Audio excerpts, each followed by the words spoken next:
prvýkrát som sa ozval, keď v marci vláda existovala mesiac a došla na tú spásonosnú myšlienku, že my teraz ideme kontrolovať cesty, okresy, prechody medzi okresmi. A im na vláde hovorím, nerobte to, toto je že úplne že strašidelná hlúposť, toto sparalizujete celú krajinu, toto je vylúčené, že to bude fungovať. No nie, no tak všetci tam poslušne dvihli ruky za to, čo pán predseda vlády navrhol.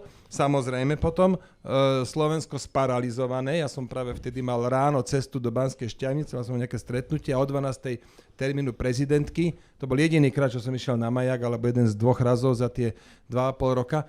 A ja som sa hanbil po čiernu zem, keď sme išli oproti tej 10-kilometrovej kolone, ktorú sme vygenerovali, vyprodukovali úplne zbytočne.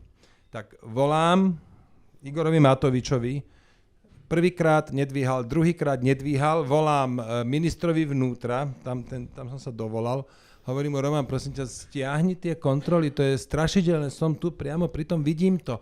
Ježiš, nie, ja sa bojím, ja nesmiem nič, lebo iba Igor to môže schváliť. Ty si minister vnútra, ty to môžeš schváliť, neviem sa Igorovi dovolať, prosím ťa, stiahni, nie v žiadnom prípade.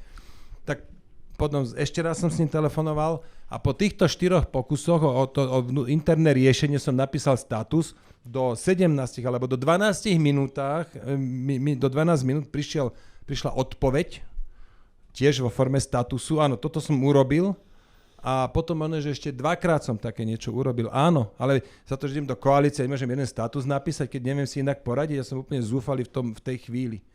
Ale na druhej strane, keď sa teda ideme baviť o tých útokoch, hej, tak keď ma verejne Matovič nazval idiotom, ja som nepovedal pol slova. Ani verejne, ani neverejne, nič. Keď ma posielal hroby kopať, keď mi dal robiť ten semafor pandemický, ja som nad tým presedel 3 večere, jedenkrát, že dlho do noci, aby sme to dokončili, pošle ma s tým do Mongolska, ja som na toto všetko nereagoval. Na všetky osobné útoky ja som nereagoval. Ale ja predsa nebudem súčasťou vlády, kde budem za úplného idiota, že si ešte ľudia pomyslia, no to je totálny psychopat, jak ten predseda vlády. Keď zjavne s tým súhlasí, však čuší, tak asi s tým súhlasí. No definitívne vylučujem toto.